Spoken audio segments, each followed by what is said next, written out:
سرکار دو عالم صلی اللہ علیہ وسلم نے تبوک کے لیے، کیونکہ سخت گرمی تھی اور قحط کے دن تھے، اور رومیوں کے ساتھ یہ مارکا تھا حضور علیہ السلام کی لمحات زندگی کا یہ آخری مارکا ہے، اور سخت گرمی جس کو آپ سمجھیے کہ جناب جو ہے کہ وہ 47-48 سے بھی زیادہ ٹیمپریچر جا رہا ہے، اور قحط کی صورت ہے،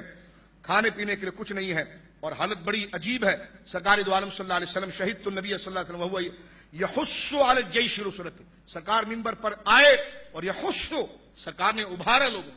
ترغیب دلائی جیش اسرا کے لیے کہ کچھ دیں۔ فقام عثمان فقال یا رسول اللہ علی 100 بعیر باحلاسها واقطابها فی سبیل اللہ، حضور میں کھڑے ہوئے سرکار نے کہا کون ہے جو اس چھوٹے سے قافلے کی مدد کرے گا جو لاکھوں سے لڑنے جا رہا ہے، کون ہے جو آگے بڑھے گا؟ حضرت ابوبکر صدیق اپنے گھر کو سارا اٹھا کر لے آئے، عمر آدھا گھر لے آئے، عثمان غنی کھڑے ہوئے کہنے کہ حضور 100 اونٹ میری طرف سے، 100 بعیر 100 اونٹ میری طرف سے، بحلاسها واقطابها، اس کی زین کے بھی ذمہ دار میں، اس پر جو کجاوا رکھا جائے گا وہ بھی میں دوں گا، اس میں جو مجاہد بیٹھے گا اس کے گھر کا خرچہ بھی میرا۔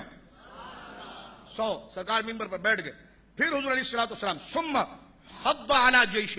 پھر حضور علیہ السلام فقال عثمان، پھر حضور نے جب ابھارا تو عثمان غنی کھڑے ہوئے، فقال علی 100 بعیر، حضور 200 اونٹ، باحلاسها واقطابها فی سبیل اللہ، اس کے کجاوے کے ساتھ، اس کی زین کے ساتھ، جو مجاہد جائے گا اس کے خرچے کے ساتھ۔ سرکار دو عالم صلی اللہ علیہ وسلم نے جب تیسری دفعہ کہا تو پھر حضرت عثمان غنی کھڑے ہوئے فرمایا 300 بعیر باحلاسها واقطابها فی سبیل اللہ، حضور 300 اونٹ، اس کے کجاوے کے ساتھ، اس کے خرچے کے ساتھ۔ یہ اونٹ ایسے نہیں آج بندہ ایک اونٹ نہیں خرید سکتا، اس دور میں سواریاں اونٹوں پر ہوتی تھی، اور جیسا اونٹ ہو ویسے پراڈو اور مرسیڈیز کے ٹائپ کی اس کی قیمتیں تھی، کہ جس کے پاس اعلی نسل کا اونٹ ہو تو لوگ دیکھنے آتے بڑا مالدار ہے،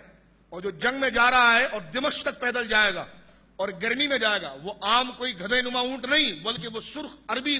وہ اعلیٰ اونٹ کے جس کی قیمتیں بھی ہزاروں درہم میں ہیں، اور عثمان غنی کھڑے ہو کر بار بار کہتے ہیں 100 اونٹ 100 اونٹ۔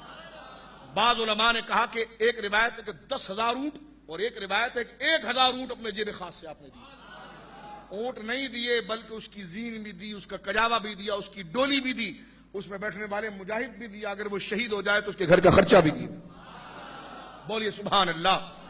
سرکار دو عالم صلی اللہ علیہ وسلم نے جب آخری دفعہ یہ کہا، عثمان غنی کھڑے ہوئے عرض کیا یا رسول اللہ 300 اونٹ، اور ایک روایت 10,000 اونٹ۔ بولو سبحان اللہ۔ کہ رأیت رسول اللہ صلی اللہ علیہ وسلم، راوی کہتا ہے کہ میں نے دیکھا ینزل علی المنبر، میں نے دیکھا کہ حضور منبر سے اترے، وہ یقول، اور سرکار بار بار زبان سے یہ کہتے مالا عثمان ما عمل بعدہ ھذہ، مالا عثمان ما عمل بعدہ ھذہ، ما ارى عثمان ما عمل بعدہ ھذہ۔ جامع ترمذی میں حضور 3 دفعہ یہ جملہ کہتے اپنے حجرے کی طرف چلے، اب عثمان کو کسی نفلی عبادت کی ضرورت نہیں ہے، اب عثمان کو کسی نفلی عبادت کی ضرورت نہیں ہے، اب عثمان کو کسی نفلی عبادت کی ضرورت نہیں ہے۔ بولیے سبحان اللہ۔ ایک حدیث میں تو یہاں تک آتا ما ضر عثمان ما عمل بعد اليوم، فرمایا آج کے بعد عثمان کو کوئی گناہ ضرر ہی نہیں دے سکتا، کوئی گناہ ضرر نہیں دے سکتا۔ اور یہاں پر علماء نے ایک بڑی پیاری بات، انہوں نے کہا جی بدریوں کو یہ کہا کہ قد غفرت لکم، اللہ نے تمہیں بخش دیا،